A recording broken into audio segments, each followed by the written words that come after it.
77 WABC invites you to a family fun day and softball showdown on July 20th with net proceeds benefiting Shriners Children's. John Sterling will call the game as the FDNY takes on the NYPD with special guests Dwight Gooden, Art Shamsky, 77 WABC hosts including Sid Rosenberg, Anthony Cumia, Lionel, Dominic Carter, and many more. For more info and to buy tickets, go to ShrinersChildren'sChampions.org. That's ShrinersChildren'sChampions.org. It's the 77 WABC News Hour. Talking the news with Noam Laden. All the news you need to know with Joe Nolan, traffic, Justin Ellick, sports. And now, Talking the news with Noam on 77 WABC. Yes, that's me, 5 o'clock. Good morning. It is Monday, July 7th. Your forecast from the 77 WABC Weather Center. Cloudy and humid today. Could see some afternoon showers, high 85. Tonight and overnight, cloudy, low 76. And then Tuesday, a mix of sun and clouds, warmer, high 94. If you're walking out the door with us right now, 74 and partly cloudy in Pearl River up in Rockland County, 73 and cloudy in Boonton over in New Jersey, and it's 76 and cloudy right outside our Midtown studios. The top 5 at 5. The search continues for missing campers in Texas. Lots of shark sightings in the Rockaways. Curtis Sliwa says no way he's dropping out of the race for mayor. There's more proof congestion pricing is working. Some wild fireworks accidents across the tri-state. All right, let's get into it at 5:01. This ongoing story out of central Texas. It's just horrible. This is all from flooding that took place at the end of last week that caused a surge of some 26 feet on the Guadalupe River near Kerrville, Texas, leading to widespread damage, washing out roads. 81 are dead across 6 counties in Texas. That death toll, no doubt, will go higher. 40 are adults, 28 children. 10 kids are still missing from Camp Mystic. It is a Christian summer camp. And as a kid who went to summer camp every summer, 9 summers, 8 summers, this one hits hard because I remember how excited I was to leave for summer camp every single summer, packing up that trunk, saying goodbye to mom and dad, being gone for 8 weeks, that autonomy of being away from home. And I can imagine these kids were about to embark on the same thing when these flood waters came through. So there's a desperate search for 10 children and their counselor. Here's the Kerr County Sheriff says recovery efforts continued through the night. They continued all weekend long. We continue to work around the clock and reunite these families. We will continue to search our search efforts until everybody is found. Yeah, so as I've been saying, many of these unaccounted for are children from this private Christian camp, Camp Mystic. More heavy rain is possible in Texas today, which will make the search even rougher. We extend our sincerest condolences and prayers for every single family affected by this tragedy. Okay, now everybody, as you might guess, is in on this, trying to find all these people that have gone missing. Texas Congressman Joaquin Castro, he's the congressman from this district. He says the focus remains on finding these missing victims, which include those girls from the summer camp. The priority is on making sure that those girls are found and are saved, and anybody else who may be missing at this point. And then I think after that, we have to figure out in the future how we make sure that it doesn't happen again. Yeah, so there is a lot of talk about was there enough warning for these people who were along the water. The flash flood killed over 50 early Friday, destroyed homes, vehicles that had been set up around the Guadalupe River. This is a place where people go to camp during the summer. It does make it tougher if that water starts to rise again, but I know that there are hundreds and hundreds of folks out there who are searching, and hopefully their efforts will bear fruit. Last night, Texas Governor Greg Abbott, holding one of many press conferences over the course of the weekend, says there will be no let-up in the search, no let-up in the recovery efforts. We continue 24/7 operations to search for anybody who was affected by that deadly storm. And he says they are getting help from the federal government. The swift and very robust action by President Trump is an extraordinary help our response. Yesterday, the president talking about his plans to be in Texas this week to visit areas of the state hardest hit by flash flooding. Now, he'll wait for the recovery efforts to finish up. Probably on Friday. We wanted to leave a little time. I would have done it today, but we'd just be in their way. Now, there is some question about how FEMA will work here. Was there an issue with the federal government? There were some fired meteorologists. Did that play into some of the predictions of what took place here? No, none of that's just known yet. They'll work that out at some point. Well, FEMA is something we can talk about later. But right now they're busy working, so we'll leave it at that. I wouldn't know that. I really wouldn't. I would think not. This was a thing that happened in seconds. Nobody expected it. Nobody saw it. Very talented people are there, and they didn't see it. It's, I guess they said, once in 100 years. They've never seen anything like this. Yes, so all over the world, people hearing about this story, responding to it, including the Pope Leo, offering prayers for the victims and the families affected by this disaster in Texas. He spoke in English, addressing a crowd in St. Peter's Square yesterday. I would like to express sincere condolences to all the families who have lost loved ones, in particular their daughters who were at summer camp in the disaster caused by the flooding of the Guadalupe River in Texas in the United States. We pray for them. Just heartbreaking. The NFL's two Texas-based teams, the Dallas Cowboys, Houston, Texas, joining the NFL Foundation to help support the families of the victims and the survivors. The National Football League said Sunday they will contribute $1.5 million to provide immediate assistance and long-term resources to those most impacted by the catastrophic flooding. At least 70 people have been killed and dozens are missing following the July 4th disaster. I'm Lisa Carton. So this was all weekend long. I know so many people, of course, on vacation, not necessarily paying close attention to what's going on. But here's what we know. Rescuers still searching for at least 41 missing people. That's according to state and local officials as of early this morning. Among them are 10 girls and one counselor from Camp Mystic, that all-girl summer camp along the river that rose more than 20 feet in less than 2 hours during the peak of the flooding early on the 4th of July. Now, of course, as more details come into us, we pray maybe somehow they'll find these kids, their counselors, and the others alive. That search continues this morning. And, of course, as more details come in about that, we will pass them on to you. WABC News Time 5:08. What Joseph was talking about leads nicely into this story. It was the busiest travel day of the holiday yesterday. A record 72 million Americans were expected to travel at least 50 miles or more from home for the July 4th holiday. And yeah, a lot of them came home yesterday.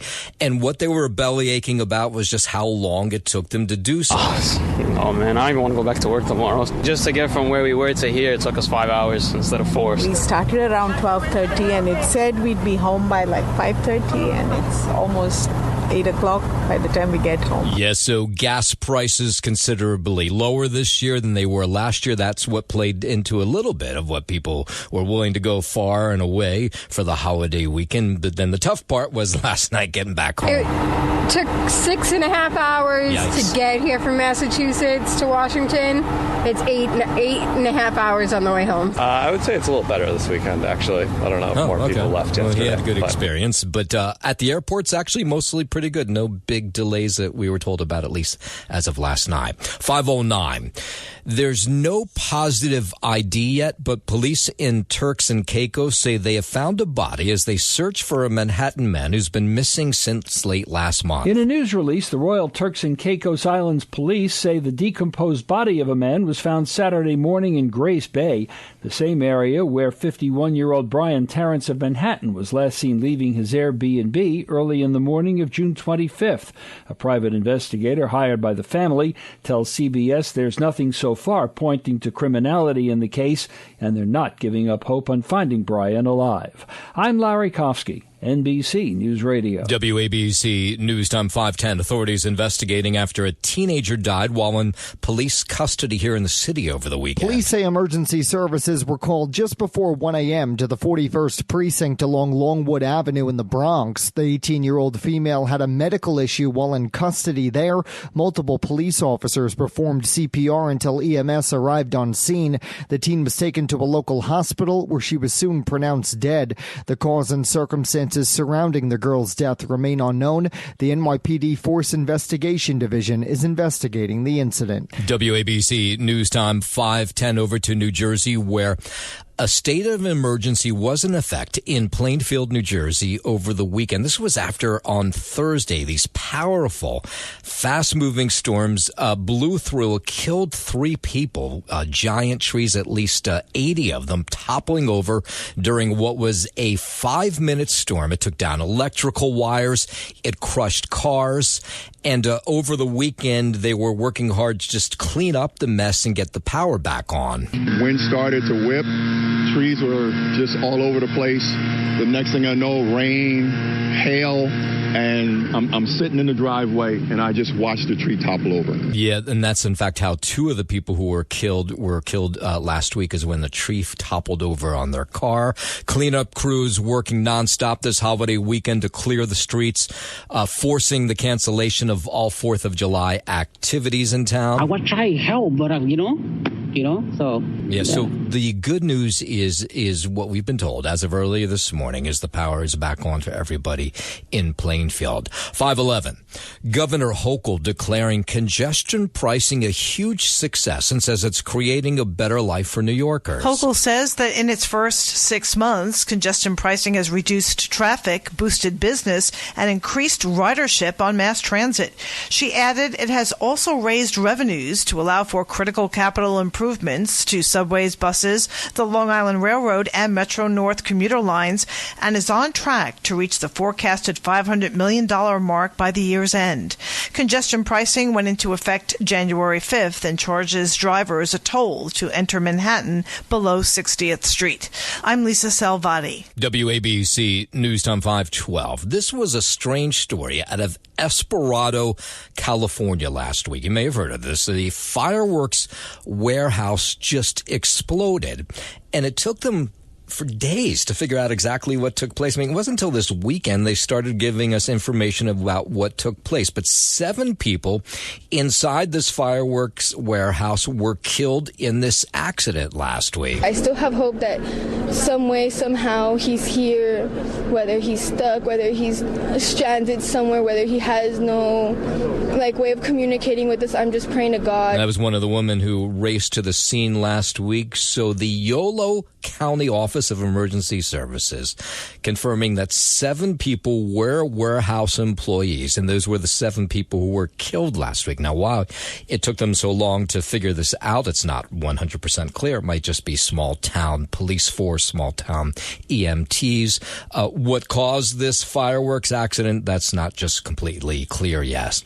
5:13. TikTok says a new version of its app being built for users in the U.S. ahead of a planned sale to a group of investors. Donald Trump said the United States pretty much has a deal on the sale of the TikTok short video app, but the United States will probably have to get a deal approved by China. According to the information, TikTok plans to launch a new version in American app stores by September 5th. The current version would be phased out entirely by March next year if a sale is completed. This move is seen as a step toward preserving TikTok's massive American user base while complying with mounting legal and political pressure. This new development comes amid renewed efforts by the Trump administration to enforce a law signed by former President Joe Biden and upheld by the Supreme Court that mandates ByteDance sell TikTok's U.S. assets to non-Chinese owners. Laura Westbrook, Hong Kong. WABC News Time 5:14. Republican lawmakers over the weekend celebrating the signing of President Trump's big, beautiful bill. In an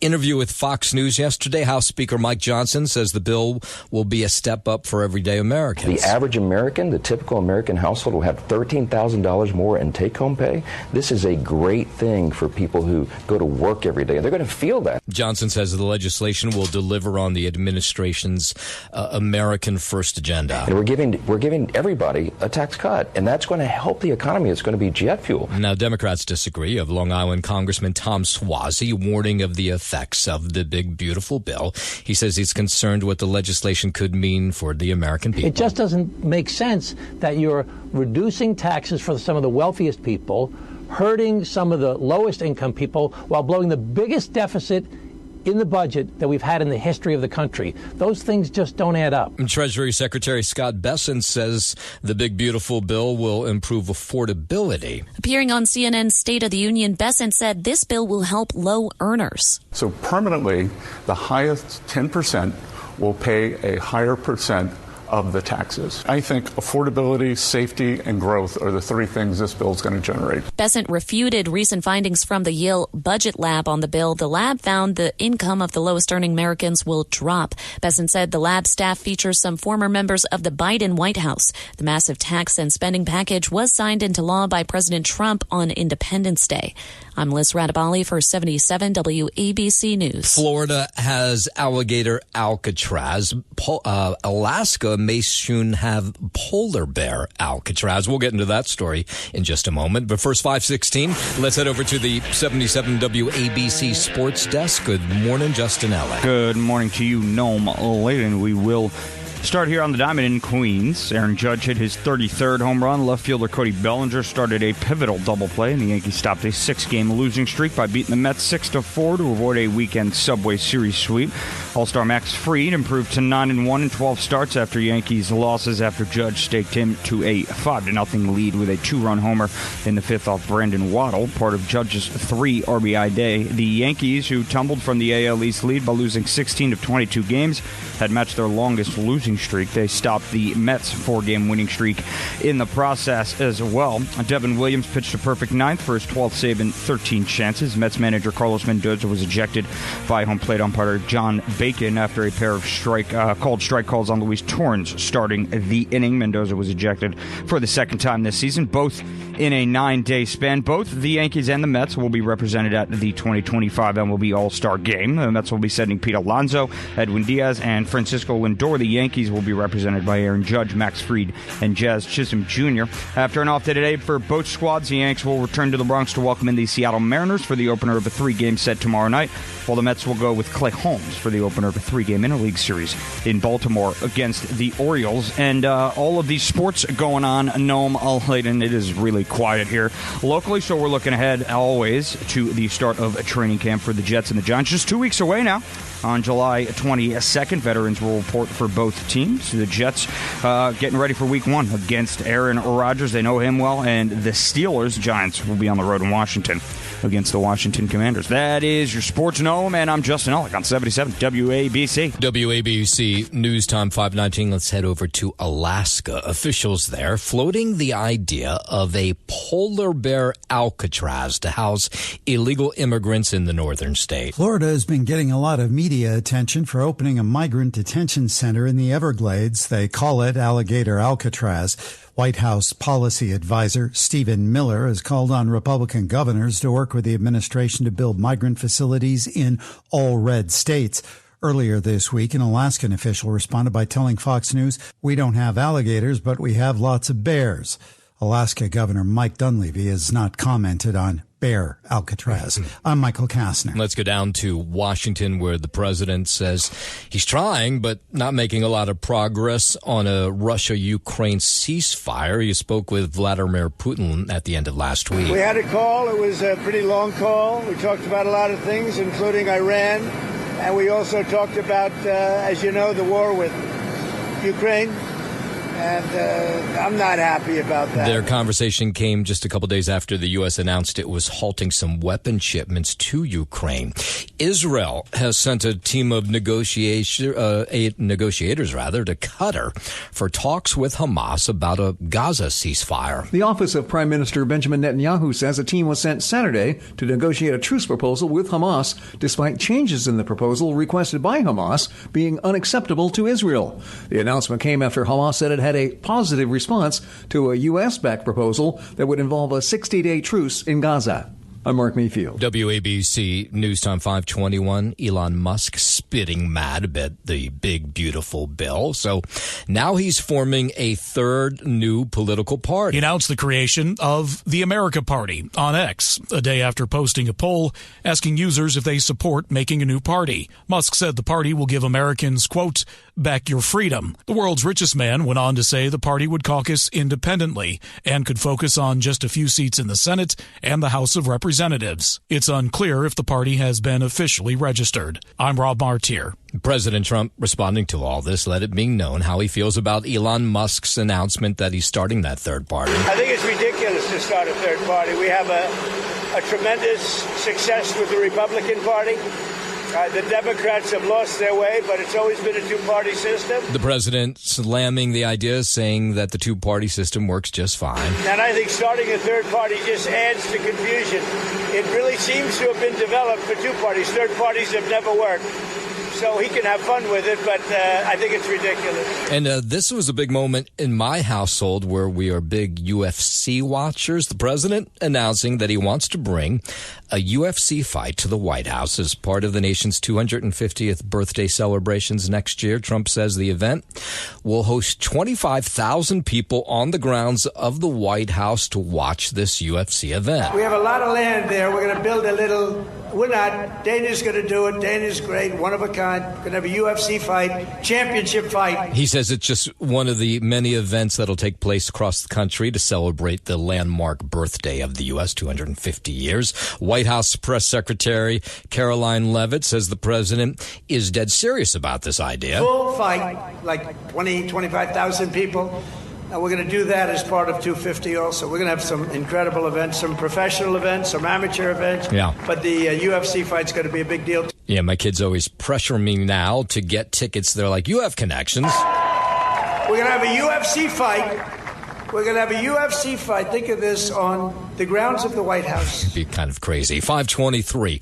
Archaeologists have discovered some unusually large 2,000-year-old shoes in northern England. The discovery at a site used by the Roman Empire included 8 large shoes, including one that measured almost 13 inches long. That's equivalent to a size 15 in the United States, although it's still a way to go to fill former NBA star Shaquille O'Neal's size 22s. The shoes were found in a defense ditch that the Romans used as a rubbish dump in Northumberland. I'm Rob Martier. That's interesting. 524, the American Academy of Dermatology giving some new tips now to protect against summer sun damage. Ladies and gentlemen of the class of 99, wear sunscreen. It starts with sunscreen, which should be applied 15 minutes before heading outdoors. The Academy recommends your sunscreen have an SPF of 30 or higher and should be waterproof. It should also offer broad spectrum protection against harmful UV rays.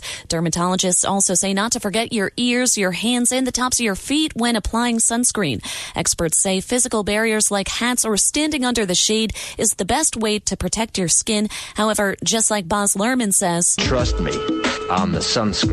I'm Liz Radabali for 77 WABC News. WABC News Time 524. Mexican President Claudia Sheinbaum says she expects boxer Julio Cesar Chavez to be deported to Mexico to serve a sentence for alleged arms trafficking and organized crime. Now, if that name sounds familiar, last weekend he lost a boxing match to influencer Jake Paul in Anaheim, California. Correspondent Morgan Chesky has more on this story. The Department of Homeland Security confirming ICE agents arrested the 39-year-old Wednesday at his L.A. County home. DHS alleging the former middleweight world champion is involved in organized crime and trafficking firearms, ammunition, and explosives. So the strange part about this story is yet he was able to box Jake Paul in this huge fight. He's made a lot of money. And then right after the fight was over and he lost, they picked him up in his neighborhood, which is a nice neighborhood in Los Angeles. DHS saying that citizen is also accused of having connections to the Sinaloa cartel through a prior relationship with a now dead son of the cartel leader, Joaquin El Chapo Guzman. And as you heard from the president of Mexico, she expects that he will be deported back to Mexico, and she says she will put him in prison if that happens. After 76 years in business, a mainstay of Manhattan's meatpacking district is closing its doors. Hector's Cafe and Diner will serve its last meal on July 18th. It announced its closure with a sign on the door Friday. It reads in part, "Thank you for your support over the years. It's been a joy to serve you, and we're proud of the memories we've created together."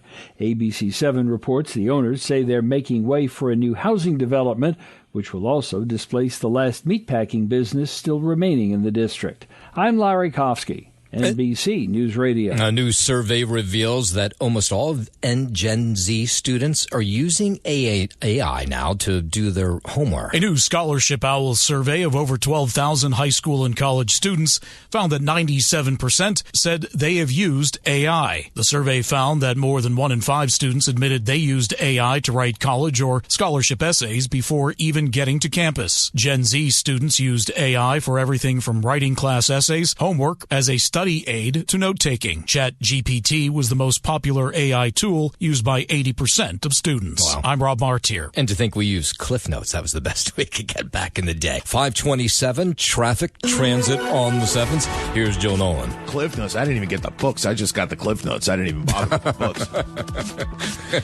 And did they help that much? They really didn't, actually. They didn't. No. Because you still had to read the Cliff Notes. Like the whole thing they needed to. Yeah, this is really good because you don't even have to do that. You just tell it what to say and it says it. I mean, it's great. It is amazing. Actually, it's terrible, but it's great, though. We were born too early, I guess. Yeah. Thank goodness.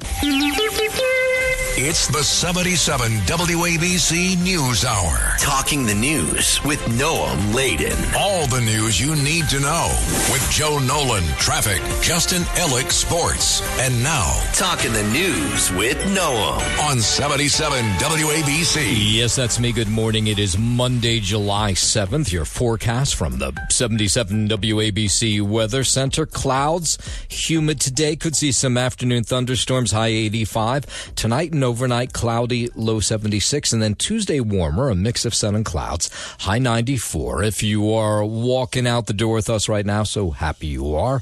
74 and partly cloudy in Pearl River up in Rockland County. 73 and cloudy in Boonton over in New Jersey.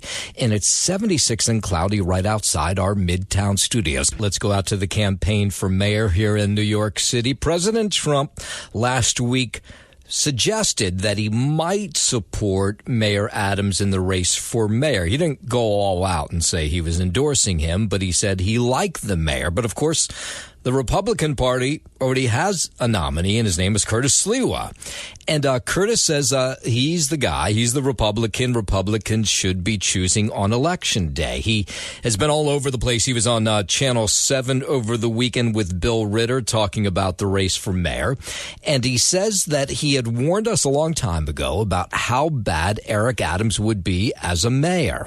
Yes. Well, years ago, I warned you about Eric Adams, that there would be chaos and corruption, and we wouldn't be facing Zohran Mamdani. Nobody knew who he was except his constituents. But he's been a failed mayor. He couldn't even be the Democratic incumbent, which would almost be a guaranteed re-election. That's why we have Zohran Mamdani. And, there's been all this talk that Curtis should drop out of the race and that Andrew Cuomo should drop out of the race and they should support Mayor Adams to beat Zohran Mamdani. But Curtis says no. There's no reason he should drop out of the race for mayor. He's in third place in the poll that came out on Thursday, and Adams in fourth place. So he says, why should I drop out? Remember, there are 4 candidates now. Andrew Cuomo is not out of the race. Zohran, we know, is leading the pack. Eric Adams is running as an independent, and I'm running as a Republican. And the first time ever Protect Animals independent line, no-kill shelters and lock up animal abusers, which is going to attract a lot of crossover votes, especially women.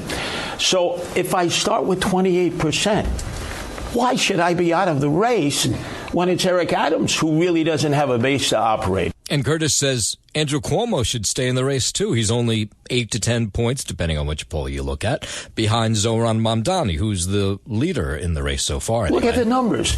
Zohran's number 1, Cuomo's number 2, Sliwa's number 3. Why should Cuomo or Sliwa drop out when Eric Adams is number 4 in the polls? So he has a right to run, Andrew Cuomo. I have a right to run. Let the voters decide on November 4th, because as you see, people who have been bad cop with Andrew Cuomo say, you got to get out. You're going to be turning the city over to a socialist. They've been a good cop to me, saying, we love you, Curtis. You're the consummate New Yorker. Your guardian angels have done great work. But we have people who want us to run for mayor. and they have a right to go into that polling location and vote for the candidate of their choice. And Mayor Adams, he was out in the Hamptons this weekend collecting cash for his campaign. So was Andrew Cuomo, by the way. And this interesting story out about the Asian vote that came out in a big way for Zohran Mamdani on primary day. He led former Governor Andrew Cuomo by 41 points in Kensington, Brooklyn, which is nicknamed Little Bangladesh. He was up 49 parts in parts of Parkchester in the Bronx, where there's this very fast-growing Bengali community. Overall, Mamdani won 52% of first-place primary votes in areas where more than half the population is Asian. He had huge gains in Chinese communities, including Chinatown in Manhattan and Brooklyn Sunset Park and Bensonhurst as well. And in the week leading up to primary day alone, he and his team, Mamdani and his team, said they visited 135 mosques. So they were out there, and that's part of the reason they had such a big victory on primary day. 542. Authorities investigating after a teenager died while in police custody over the weekend. Police say emergency services were called just before 1 a.m. Saturday morning to the 41st Precinct along Longwood Avenue in the Bronx. Police say the 18-year-old woman had a medical issue while in custody there. Multiple police officers performed CPS until EMS arrived on scene. The teen was taken to a local hospital where the victim was then pronounced dead. The cause and circumstances surrounding the girl's death remain unknown. NYPD Force Investigation Division is looking into the incident. I'm Liz Radabali for 77 WABC News. 542 NYPD cops looking at surveillance video now to track down the killer of a 29-year-old Brooklyn man who was shot to death in front of the elementary school he attended as a kid. Police say it happened around 11:45 in the evening, July 4th, outside Public School 174, the Dumont School in the Brownsville section. The New York Daily News reports the victim was standing outside the school when he was shot in the chest. At the same time, fireworks were going off in the neighborhood and no one heard the shooting. The victim managed to get a ride to the hospital. Doctors tried to save him, but he died a short time later. I'm Lisa Salvati. When we stepped aside Thursday for a 3-day break, we were talking about the sharks at Jones Beach, right? You had Bruce Blakeman, the Nassau County executive, talking about the fact that they were going to have spotters on the sand and drones over the ocean to make sure swimmers were safe. Well, maybe the sharks got the message because they moved to the Rockaways, which had a number of sightings over the weekend where they cleared the beach. The Parks Department cleared everyone out of the water from Beach 83rd Street to Beach 120th Street after a drone spotted a shark near Beach 102nd Street. Now, there was a number of sightings from Friday until yesterday. All of a sudden, the whistles all went off on each of the lifeguard stands, and everyone was told to come out of the water right away, and they did. For 2 hours, they were out. Yeah, and then on Saturday evening, there was a shark in the area just 100 feet from swimmers. The beaches reopened after FDNY drones gave all clear, but sometimes it takes an hour or two before that happens. We've been staying by the shore. We did see a bunch of lifeguards running earlier. That's crazy. I'm not going to lie to you. Me from New York, there's supposed to be sharks in the water, but what can we do about that? Yeah, a string of sightings began at the height of the holiday weekend where a pair of sharks were lurking near the surface of the water. This was Beach 32nd Street. So that's 3 sightings in all, if I'm counting correctly, between Friday and yesterday. And as you might guess, that freaks out swimmers. Pretty scary. You don't want to be in there with them. I don't like to be in the water. I feel like it's a risk you always take, but when they say there's sharks in the water, then yeah, I'm definitely not going in. Yeah, I'm right there with you. The beaches all reopened after the spotters said the waters were clear. Now, the data is clear that your chances of getting bitten by a shark are rare, but of course that doesn't make anybody feel better. Data from 2024 shows shark attacks rare, with only 28 unprovoked shark bites, 1 person killed in the U.S. in all of last year, 2024. All right, 5:45. Let's head over to the 77 WABC Sports Desk. Here's Justin Allen. Thank you, Noah Mullet, and we'll start here on the diamond In Queens, Aaron Judge hit his 33rd home run. Left fielder Cody Bellinger started a pivotal double play, and the Yankees stopped a 6-game losing streak by beating the Mets 6-4 on Sunday yesterday to avoid a weekend Subway Series. All-Star Max Fried improved to 9-1 in 12 starts after Yankees losses, after Judge staked him a 5-0 lead with a 2-run homer in the 5th off Brendan Waddle, part of Judge's 3 RBI day. The Yankees, who tumbled from the AL East lead by losing 16 of 22 games, had matched their longest losing streak. They stopped the Mets' 4-game winning streak in the process. Devin Williams pitched a perfect ninth for his 12th save in 13 chances. Mets manager Carlos Mendoza was ejected by home plate umpire John Bacon after a pair of called strikes on Luis Torrens. Starting that inning, Mendoza was ejected for the second time this season, both in a 9-day span. The Yankees and the Mets both will be represented at the 2025 MLB All-Star Game. The Mets will be sending Pete Alonso, Edwin Diaz, and Francisco Lindor. And the Yankees will be represented by Aaron Judge, Max Fried, and Jazz Chisholm Jr. After an off day today for both squads, the Yankees will return to the Bronx to welcome in the Seattle Mariners for the opener of a 3-game set tomorrow night, while the Mets will go with Clay Holmes for the opener of a 3-game interleague series in Baltimore against the Orioles. And it is the start of July, which means we're looking ahead to the start of training camp for both the Jets and the Giants. Just 2 weeks away, just about July 22nd, veterans will report to camp, and the Jets getting ready for their Week 1 matchup against Aaron Rodgers, who they know well, and the Steelers. The Giants will start the season on the road in Washington against the Commanders. That's your Sports Gnome, and I'm Justin Ellick on 77 WABC. WABC News Time 548. An off-duty NYPD cop was carjacked at gunpoint over the weekend. This was Soundview's section of the Bronx. Happened right off the Bruckner Boulevard. Sources say the carjacker struck the off-duty officer's car with his vehicle, then carjacked the officer at gunpoint. The officer, thankfully, not harmed. The carjacker left behind a severely damaged Ford with deployed airbags and a side mirror hanging off. People in this neighborhood say this stuff kind of happens in their neighborhood all too often. They broke my house window, and they try to take my mirror off my truck. It's a lot going on around here. It's a lot going on around. It's not safe. It's not somewhere we want to raise your kids. And what police telling us this morning is they're searching for a man in his late 20s with dreadlocks, a black sweater, and a slim build. No arrests had been made. A man found unconscious, unresponsive on a boat docked in Newtown Creek in Greenpoint, Brooklyn yesterday, pronounced dead. They don't really know what took place here, but sources saying that this 52-year-old man appeared to be there for more than a week. People walking by were wondering what was happening as all this commotion took place on this boat. Sad, obviously. You know, someone obviously got into a bad situation. This is a somewhat desolate little area. That's why I like it, and that's why the park is nice. But as soon as I saw both of them coming and pulling up over there, like my first thought being a New Yorker was like, uh-oh, somebody's getting towed.